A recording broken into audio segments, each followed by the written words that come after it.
Hi, everyone, and welcome to the End of Life Journey and Beyond, the Sands of Time. My name is Lisa Strahs-Lorenc, and I am a Bereavement Support Specialist. Hello, Susan. Always great to see you. Hi, Lisa. So happy to see you this week. My name is Susan Capurso. I'm an end-of-life doula and a legacy specialist, and we're so happy we have such an amazing guest here with us today. I'm really excited to have reconnected after so many years to my classmate from high school, Lark Logan. And so, beyond that, she actually has a 30-year career in radio broadcasting, mostly rock radio. And our discussion today is going to be very interesting and I think will resonate with a lot of people. So, Susan, you want to introduce the topic? Sure. In the final moments of life, it's often not the words that are spoken that haunt us, but it's the conversations that we never had. Mm. And research shows that the deepest regret for many people comes from what remains unsaid when our loved one passes away. So those unspoken words become burdens that we in turn eventually carry with us, and sometimes for years after a loss. So I want to welcome you to today's discussion on unsaid things before the passing of loved ones.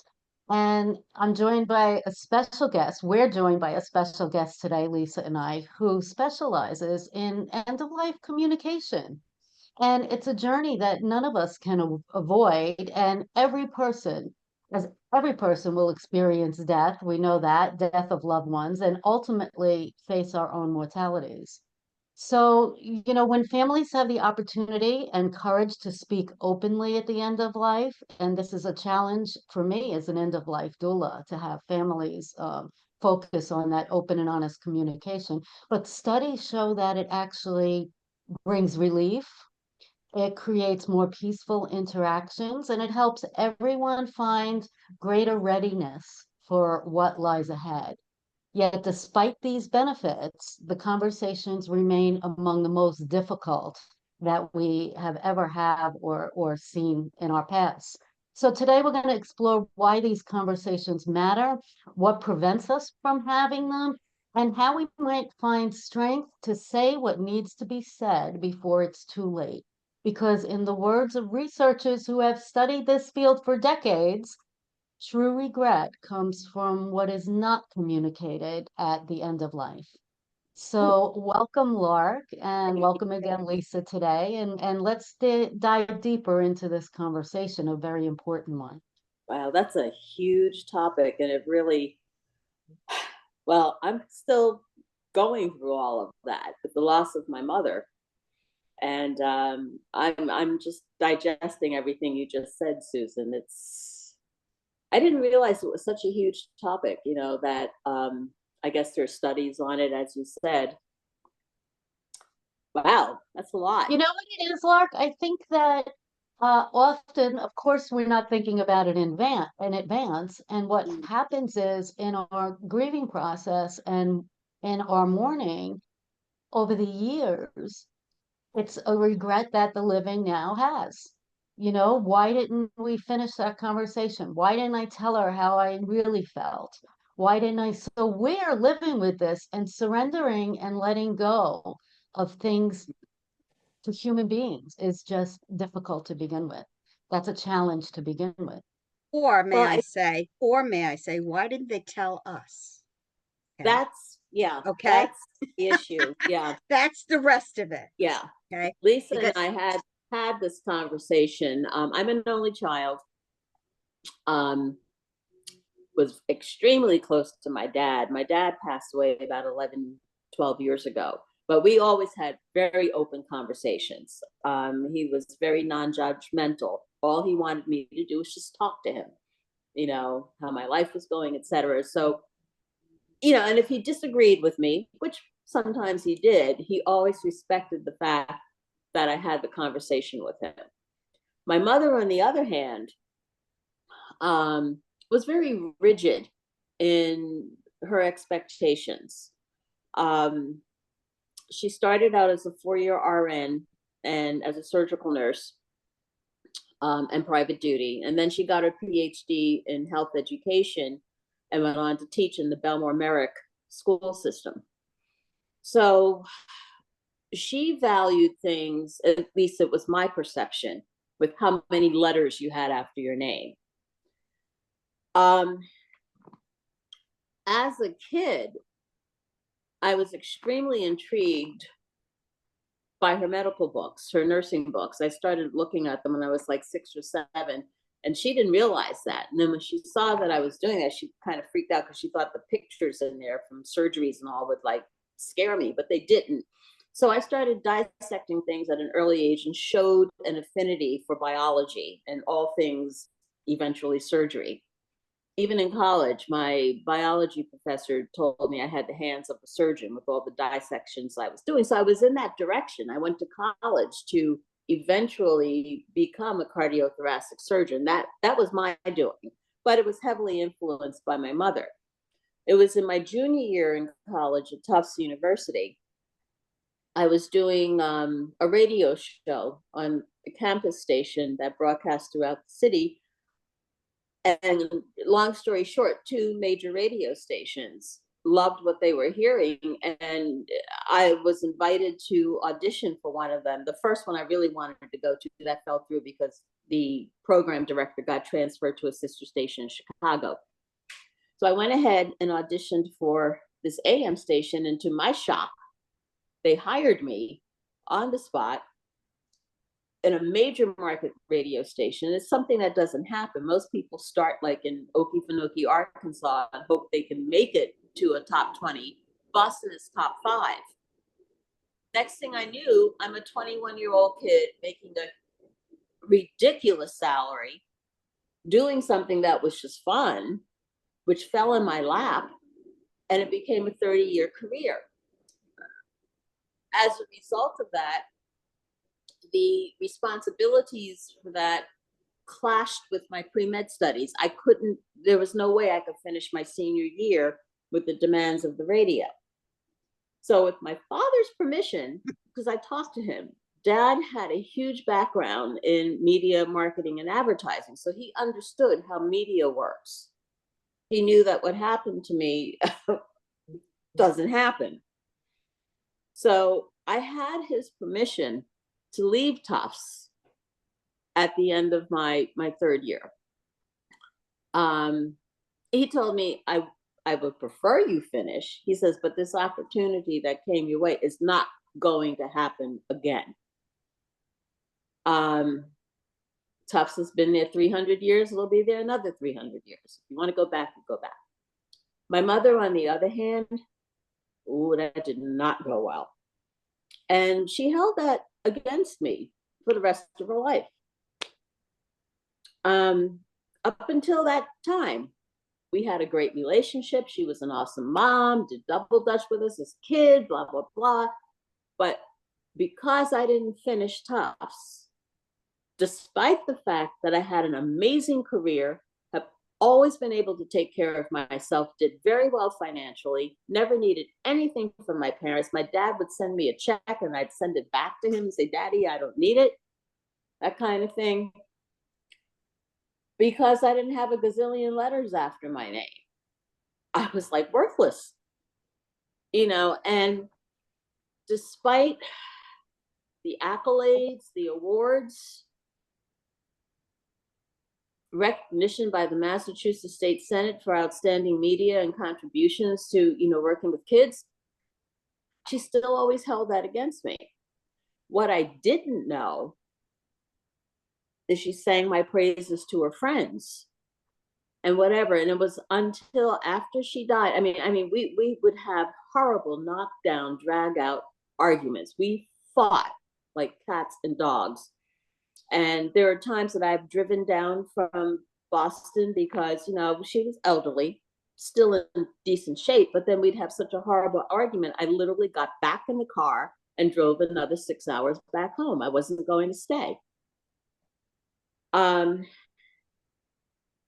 I think what you're saying here, Lark, is that even though it was unsaid, the words were unsaid, it was a well-known fact. You felt it. Maybe she felt it. Maybe your father felt it, but it wasn't something that was really discussed to the point where you were healing. No, because I never found out how she truly felt, that she was really proud of me, until I was going through her things after she passed away in September 23. I found this huge wicker basket. In that basket was every magazine article, every newspaper article, everything that was right. about me. I'm just like, Now, isn't that a shame? Isn't Yeah. that a I shame? didn't You even have, never knew. and I'm like, and then because she was also a prolific writer, she wrote a poem to me called Ode to Lark, where she sang my praises in it. Why didn't she tell me any of it? We would have had a completely different That's relationship right. had I know. I would not have. I resented having to go from, where was I? What city? Richmond. I resented having to go from Richmond to New York so often. And then when I moved back, no, I'm sorry, Boston. I forgot. I've been so many places. I can't remember where I was. I resented having to go from Boston to New York once or twice a month, sometimes for extended periods. I had an amazing job in general aviation that I loved. I had to take FMLA when she fell and broke her hip and go down there. And I resented having to do that, because then I eventually had to resign from a job I absolutely loved, only to have this difficult relationship. But then after she passed and I found all this stuff, it would have been completely different had I known. I would not have had the resentment. I would have enjoyed helping. I don't know if I had only known, and I didn't know. But she died. I was at the hospital when she died, and I could tell that it was about to happen. I mean, it wasn't a struggle or anything, but I took her hand. She loved music. She actually loved classic rock. She knew more about it than me, which was shocking because that was my job. But I made a playlist for her because I really believed that even if you're unconscious, you can still hear.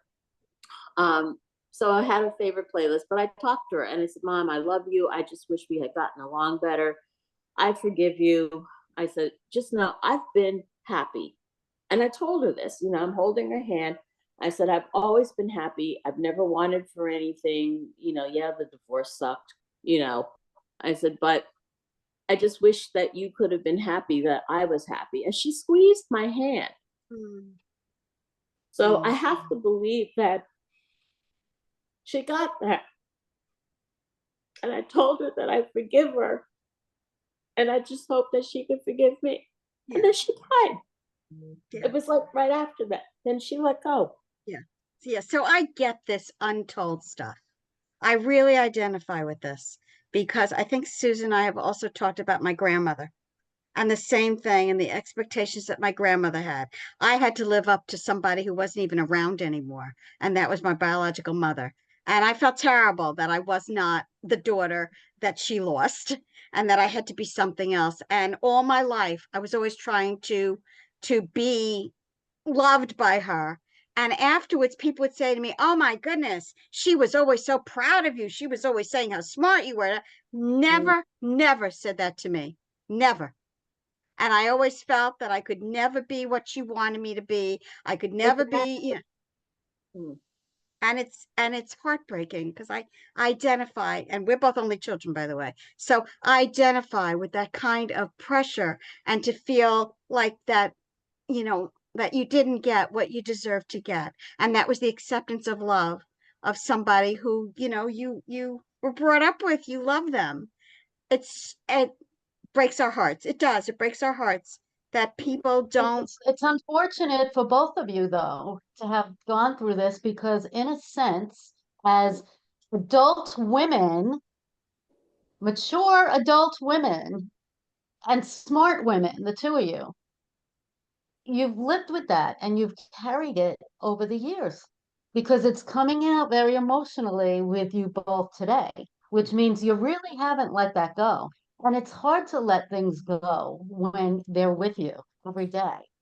And so, as per the topic of our discussion today about leaving things unsaid, if you're listening to this video today, we're trying to tell you that these are conversations that can be had. Absolutely. I've told my friends who are in my age group and younger, I said, whatever you do, talk to your kids. Even if you're upset with the changes that they may have gone a path that you didn't want them to go.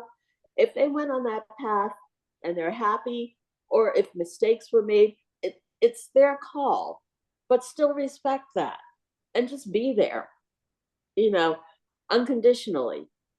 And I don't know why so many parents, maybe our generation, it might not be that much of an issue, but with the older generation, I mean, I don't understand, like, just accept the fact that, your children are doing their thing, their choice. And just be there, at least talk to them, hear them out, don't judge. You can say, I disagree, and here's why I disagree. But if you want to go ahead and do that, okay, I've got your back. Right. So you're saying this today, and hopefully people are hearing this today, and hopefully they are going to implement some of this in their lives and not care if their child makes surfboards and lives on the beach in Maui and doesn't have a degree, right? So we can hope for that. But we're really, really talking about here about leaving things unsaid because it will affect the rest of your life. They're going. That's right. This was their story, right? So it's unfolded that way. I believe they're going to heaven, whatever anybody wants to believe.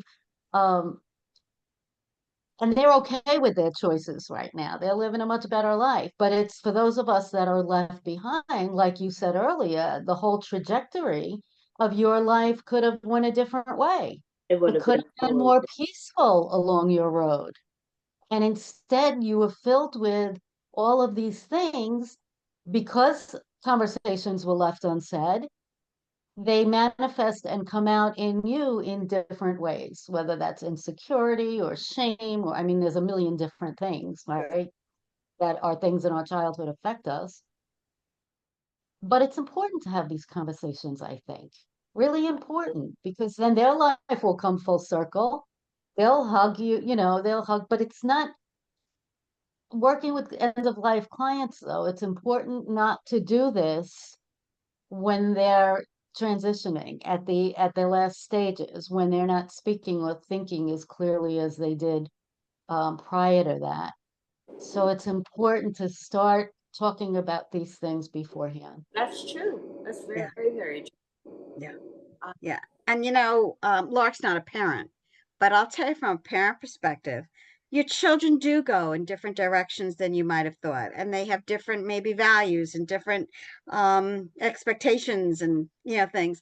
And it is hard. I mean, I know it is challenging to love unconditionally, to accept even when things are absolutely opposite what you mm, might have been brought up with or what you thought that they would be or whatever. And so I just tell everybody, just even as a parent now, how important it is to still accept, talk, communicate so that things are not left unsaid like this. very important. It, Yeah. it really is extremely important. I had that with my dad. And I just wish because my mom was really an awesome person. She was brilliant, and funny and creative. But it all came to a halt after my junior year. It was like I'm still the same person, but You see, I don't Lark, my grandmother was not an awesome person. Okay. My grandmother had problems long, long before anything. And I lived with this my whole life. From the know. time that her daughter died and I was 2 and her daughter was 26 to the rest of my life, till she lived to 94. I had that. And so you had at least a beginning, a good beginning kind of Yeah. foundation. I didn't really have that. The situation was just very abnormal. It was just not the way a relationship would be with a grandmother. Okay. Wow. And not my fault. Always blame Oh, myself, but not my fault. It's no. just the circumstances of what happens. But the communication thing that we're talking about here is being open and being honest and telling people. If you had said to her, Mom, I feel really hurt that you don't, you know, that you don't, that you're not happy for the life that I've chosen to lead. And that it's really important to me that you see that this is so for me, right for me. And I don't know if that conversation would have led in a different way. I don't know. She was obviously, stuck in whatever she thought, but who knows? No, I think, I think, I did try to have that conversation, and she just kind of like, mm, blew it off, right? you don't have an MD behind your name, yeah. much less BA, and I Mm. said, but Mom, I'm more successful than a lot of your MD BAs. I mean, if you're going to look at it from that kind of point of view, and I don't, but she, from a monetary point of view, whatever, I have and had a great life. Yeah. Yeah. Happy. I think this was, it's a very deep conversation, and your Yes. reasons for having that conversation may be different from somebody else's, Mhm. but they're very important regardless of what the topic is about, right? So I think one of the ways is to prepare. I think one of the ways is to have the conversation in mind and actually put it down on a piece of paper. Write yourself 5 or 10 bullets down on a piece of paper with the Yeah. particular points that you want to have more clarity on in the conversation. So this way, when your mom or your dad, whoever it may be, or grandparent, this way, when they blow that conversation off in the first minute and a half, like it happened with you, okay, you won't let that happen because now you're going to continue to go through your bullets and you're going to say, but and we need to talk about this because I want you to feel better. Is don't be on the attack. Don't be that defensive person.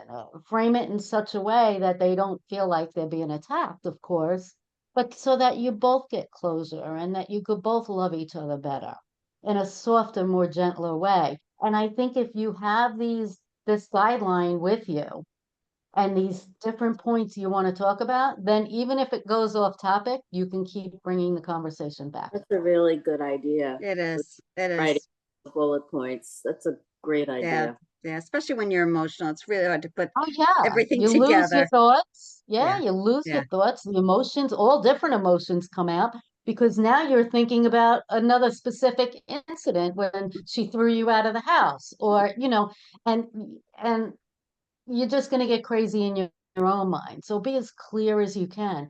And maybe you have to also choose the right time and place to have these conversations. Mm. Okay, it's not going to be when other people are stopping Yeah. by or there's craziness or chaos in the house. You want a very gentle tone going on. Maybe make a specific appointment in your mind. You don't have to tell them that, but you want it in a nice, quiet, comforting space. And know that it's hard. It's hard, but the benefits far outweigh how hard this is because by not having conversations that are important to you, the your grief will become so complicated and your grief will stay with you for the next 30 or 40 years, however And long. that's true. I mean, there are aspects of her that I miss. I mean, one thing that the two of us truly enjoyed is we love classic films, Betty Davis, Joan Crawford, etc. And she's a night owl like I am. I mean, you think my staying up until 5 a.m., I got it from her, you know. So those times I would be home, even though it was kind of like this. Next thing I know, we're like bundled up in blankets watching TCM all night long on a Betty Davis special and having a great time, both popcorn, blah, blah, blah. That's the fun side of her, and then all of a sudden something would happen and she'd get mad at me again. But I miss those times, because she had that. I just, for some reason in her head, the whole Tufts thing, that was But, like, but what you just said, right, is such a good point, because that could have been a part of your conversation. That could have been one of your bullets in this oh, okay. conversation with her, right? Because that would have eased up the whole conversation, and it could have brought laughter, it could have brought other things. And talk about how it will release this conversation we're having today, Mom, will release so much anxiety that you have from the years past, anxiety that I have about right now, my years past, and my years moving forward without you here. Mm. It's going to be worse if we can't talk about these things right now and have good conversation and let's laugh. And so that's really important too. Have these little interjections in there, about what made you feel good and the good memories and what it felt like when you really did love her. Yeah, I didn't have an opportunity to do this with my mother. My mother was addicted to prescription medications for many, many years. And I handled it wrong. And I'll be the first to admit that today. I couldn't believe she was doing this after I lost a father to addiction as well by the time I was 12. And for her to go that route in life, I think I got angry and I was annoyed. So instead of getting closer to her and having these conversations that we're talking about today, I did just the opposite. I didn't want my children being around her and seeing these negative things that she was doing to herself, and I pulled away. And that's something that I suffer with today. Yeah, but you're Maybe also I trying to could survive. think that Listen, differently. you know what? It's also survival. Okay. yeah, And Of course, so, what of did they call course. it? Flight or fright? it's right. I mean, Right. flight or fight or something like Yes. Yeah. that. Sometimes the flight takes over, And and has that's to just to when, survive. Okay. Just to yeah. survive. People And go maybe through a the lot. conversations aren't possible. Yeah. My Mm. mother was pretty stoned most of the time, Hmm. so it might not have even worked in my Yeah. situation. Yeah. But if you know the opportunities there, take it. Yeah. Just because you're feeling anxious or hurt or that you're going to cry or that, oh my gosh, it's Mm. so worth it. Do the conversations always work? Let's talk about that. I mean, and they might not. Yeah. So the scary part is, what if you have or try to reach out and try to have a conversation and it doesn't go the way you had hoped it would go?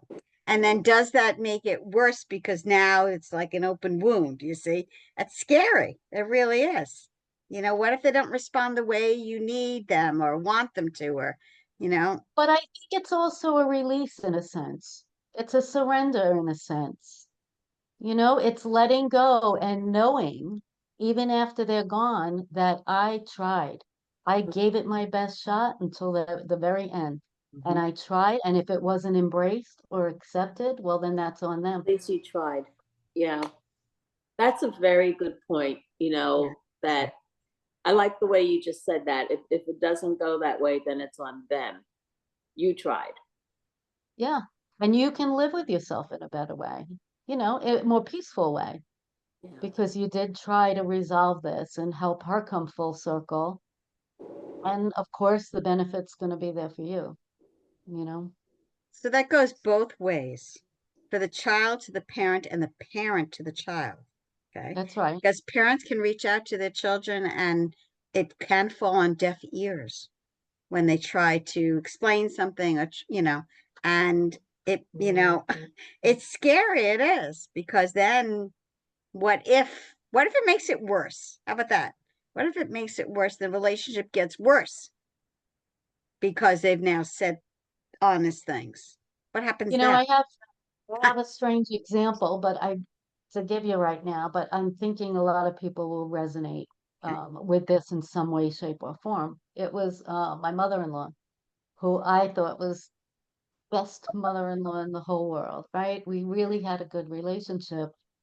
When I was married, before my husband passed away, we were married 25 years together, 27. So during the course of those 27 years, the family was finding out some secrets that she was not divulging, but the siblings were finding out about them. And it was about giving them some children for adoption earlier before her set of siblings that she had now and things like that. But no matter what, everybody would try and get pieces of information for her, and she would shut everybody down immediately. She would never, ever want to talk about it. So there are situations like that where, the parents been tough her whole life. And then the day she died in the hospital, and I'm not going to share it here online, but she threw a bomb out there that was life-changing for Wow. the family. Wow. Oh And boy, not now they're so left much, with that. not so much in a good way. And then she took her last breath. Wow. Oh And Wow. it my left goodness. us with so many unanswered questions. We don't know the truth about a few particular things. And it could change the course of mine and my children's lives. Like, so they're unanswered. We'll never know the answers now. But we're talking about secrets and things that aren't shared and not communication and not conversations and not honesty. And it can destroy families.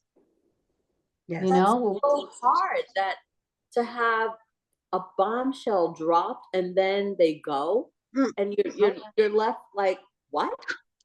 With a oh mushroom yeah, cloud? That's, Can't oh imagine. my gosh, I'm sorry that That's you, crazy. and that's, she passed within 2 hours of it coming out of her mouth. oh my gosh. I'm Wow. so, Okay. that's Wow. devastating. I don't Wow. even know how to handle something like that. I honestly don't.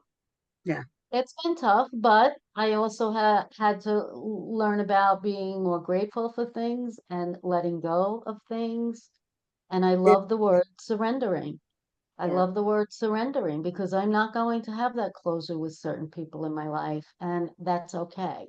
That's okay if I don't let it destroy me, because both of you and myself, we have that choice. Mm. We have the choice whether we want to surrender and let go and have peace in our lives, or if it's something that we live with every day and it hurts all our other decisions and moves that we make in life because we can't let go of these struggles. We all have choices. So it's hard, but our point today is if you have a relationship in your life, no matter who it is, whether you're the parent, whether you're the child and you have a terminal diagnosis, okay, and there's things that you want to talk about with your own parent that were never discussed. We're three people that are sitting here today telling you to please do that. Yeah, do it. Do it in a gentle and loving way because it's only going to change the course of your life moving forward. I think that's so very true. I really think, I mean, like with my dad, he started this thing. Lisa, I may have told you this. Excuse me. My first break home from college, um, my dad sat down with me, and he never really drank. They kept the bar for their friends, when they came over. But he poured a little bit of Cavassier and a pretty Waterford snifter for me and a little bit for him. And he said, we're going to start daddy-daughter talks when you're home from school. He says, talk to me about anything. I'll give you my opinion. I just want to know what's going on with your life. So, and that's the second time you've said something like that. So it sounds like he was a loving, giving communicator that cared about your thoughts and feelings. Best girl dad anybody could ever have. And but I think if people who see this do that in a safe environment, a non-judgmental way, talk to your kids or kids talk to your parents. Right. And have that open, like he called it daddy-daughter talks. And to this day, when I have a conflict, my father, so it makes a difference. It makes a difference to have that communication. When my dad died, we were both at peace. Yeah. I was devastated. See that? Do you see what you're saying here? Yeah. What a difference. We were, I was devastated because I miss him terribly to this day, but we were good. I would have Yeah. done the world for him if he needed me to do that, as opposed to having the resentment, having to come back to New York constantly for my mother. Now, listen, I have another point here, okay? Because some of us are tough. Some of us are tough cookies. Mm. And if we start to have a conversation and we don't like what's being said, okay, we can be the ones that will close off and want to end that conversation and get in the car and drive back to Boston, Mm. you know? So I think it's important for people to have that capability going into the conversation to allow them to speak their piece, no matter what that may be, and Exactly. not to be judgmental and to listen, because they might have their perspective on whatever issue you may have been having could be totally 360 from yours, Mm. you know, and it might not always be a positive. So you have to Yeah, allow them that space. that's the thing. It has to be a safe space, you know. And that's, I mean, there were things I did my dad totally disagreed with, you know, but he heard me out and it was okay. We didn't fight. I heard his reasonings, he heard mine, you know, and he's like, okay, but we talked about it. So I just think it's important. I would like to see more parents have that. And you know, especially for when they, you know, the kids grow and you're older and then your time comes, you know, at least you've had this bridge of communication, and there was no doubt that love was there. You know, you don't say, oh, you've disappointed me your whole life, you know, like, I'm sorry, you're my kid, you know, or something. You know, my mom never said that, but I mean, it's, but some But it parents, felt like it. some parents do say that, Oh you know, yeah. or make it feel like that. Yeah. I have some friends who want absolutely nothing to do with their parents because of how they made them feel growing Exactly. up. Yeah. It's sad. It is sad. Horrible. Tragic. You know, I don't know. I just And then wish you gotta love these relationships where now you haven't seen your parent in 5, 10 years, and you get a phone call They show up. and they're on their deathbed. I think it's really important, sis, that you get there now, that you visit them now, yeah. right? And I've seen cases when something like that's happened and the kid said, no, I'm not going. Yeah, because that was Why? right for them. It was right for them. And if they're depending on where they are, again, physically and mentally, and where they are on their timeline, because sometimes that conversation will be useless. It needs to happen a little earlier. Yeah. You know, I've seen it happen a couple of times. That example you just gave, like say a parent, you know, totally ignored the older child, or, you know, even growing up, it was not a good thing. And then, you know, you have this non-communication for decades. They're on a deathbed, they get a call and the kid doesn't want to go, you know, and maybe the parents looking for forgiveness or looking whatever, but I can understand, you know, the child not wanting to go where, because that parent wasn't there for them, you know, or belittled them constantly. But what if it's a situation where the parent is asking for forgiveness? You know, I mean, so that part of me would say, you know, you probably should go. Just, Right. I don't know. It's complicated. It is complicated. I'm not going to judge anybody because everybody's situation, how they feel growing up and stuff, you know.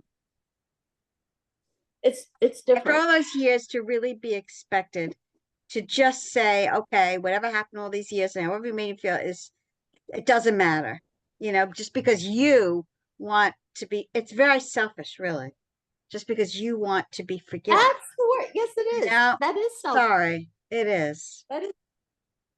It Yeah, is. that's a good way to put. Yeah, that's what it is. It's selfish. So the I don't know. lesson here is not to wait, period. That's what we're saying. And the lesson here Right. is to be pretty open and honest about, you know, how we feel and to better understand, our kids and our parents and all that, Yeah. Yeah. I did, I wrote, I used to be active with a blog, and I had an example from a family in my life, and I talked about this. And it was all about, they had a teenage daughter, and just a single daughter, and the mother was terminal. Oh. So instead of speaking about it, the mother and father just brushed it under the carpet. We don't want to talk about it. We don't want to have open and honest communication. And the daughter began to rebel, go out with friends more, going down the wrong path in life with her own drugs and drinking. And she was angry. She knew something was wrong. She's watching her mother get sicker by the day. And that's how her parents chose to handle it, thinking if they didn't talk about it, Yeah. right, they were saving somebody from pain or whatever they thought. And what I did in this story was I showed the reverse. Okay. If things weren't brushed under the carpet, if the mother had had open conversations with the daughter by her bedside, even until the end, and talked to her open and honestly, if they had had special days together, if her mother had gifted her special pieces of jewelry or things that she had in the home, if they took photos together, if they left on the bed together, and they created all these memories together, if all of the above would have happened, it could have changed the whole trajectory of this girl's life. Absolutely. Wow. And That's it's in the decisions that we make as the grown-ups that can really have a bad effect on children or whatever. But now that we're grown up, okay, here we go back to these last conversations before our loved one passes. Right. That's right. And that's what we remember. And why is it important? So all these yucky feelings we're talking about today don't stay with you for the next 40 years of your That's life. right. That's right. That's right. Right? true. Yeah. Yeah. Yeah. And that was true, by the way, with my husband. He did not know that his father was dying of mesothelioma, and his family did not tell him. His sisters knew, his mother knew. He knew his father was sick. He was in high school, and he didn't know he was dying, and he resented them the rest of his life for that, Wow. that they had, kept that from him. So yeah. And I guess they thought they were sheltering him. I don't know, but huge. I Huge. don't know. Let's just stop the madness, That's okay? Pick right. up the phone, go and have the conversation, talk about the icky things and the good things, and laugh and cry, and you'll feel better, they'll feel better, and life goes on, right? Yeah. Exactly. Yes. Lark, we want to thank you so much Yeah, for being on Lark. our show today. Well, thank Your perspective was really powerful, especially with your own two parents, in different ways. And people need to hear these things. Well, thank you. I just hope that, whomever sees this video, be they a parent, a child, a teenager, or, an adult, I hope they take that into it, take it to heart, because as they say, for any relationship, communication is key. Hard conversations are necessary. And it would make things so much easier. It really would. Trajectories would change. Right? Yes. Yes. It's just fear. It's fear of the unknown. Yeah. That's what it is. And so get over it already. Have the conversations. Have Yeah. the conversations. I Yeah. like that. Yeah. Thank you so much for joining us Lark. today. Thank It you. was Great. wonderful Well, conversation. Thank you for so much, having Lark, me. for Lisa, always sharing. good to see you, and thank you for agreeing to do this later in the day, because That's now okay. That's all right. We appreciate you. We We thank you so appreciate it. much, Lark. We Okay. appreciate it. And since And you're Lisa, in And for Boston, us, get info and absolutely. yep. Yep. Absolutely. Yep. Yep. Okay. And for Lisa, I know you have some upcoming things in the library, right? Some workshops. You want to tell our listeners a little bit about that? Actually, the two things that I've been doing is a support group once a month for widowers. It's here on Long Island. They're part of the Widowers of Long Island, and we do something called Create Your New Life. It's not a bereavement group. We just did vision boards, which I thought were really cool. I'm sure people know what a vision board is. Oprah Winfrey loves her vision board. It's just a wonderful tool to use to see positives and see the future. So we did that. And then I have another group from retirement community. And two were very recent widows, and one is a caretaker of a caregiver of a 98-year-old. And so we talk about that life and the difficulty of adjusting, to, a life that's been well lived, but she's not ready for him to go yet. Right. And you never are. So, So both of those reach groups. out to Lisa. Her phone number is right there above, right? You can contact her on your phone number or your website anytime, and she'll let you know about any upcoming And classes how, that you may how have about all going your on. legacy work that you do, Susan? You do a lot of Well, great I've work. talked about it a few times, right? So I help people leave their history, their memories, their stories, their love, and their wisdom for their families and for future generations, the ones that you won't even get a chance to meet.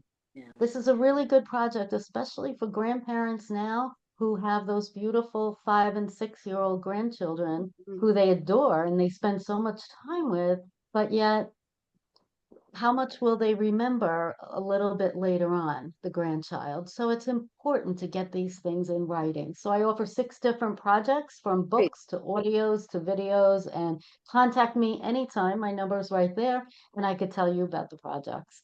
Yep. So having said that, thank you, Yep. ladies, I Yep. was going to call you. Thank you so Yes. much for your time today. And Lisa, I will see you next week. We Okay, definitely ladies, will. take Take care. care, Lark. Thanks again. Great. Bye, Lisa. Bye, Bye-bye.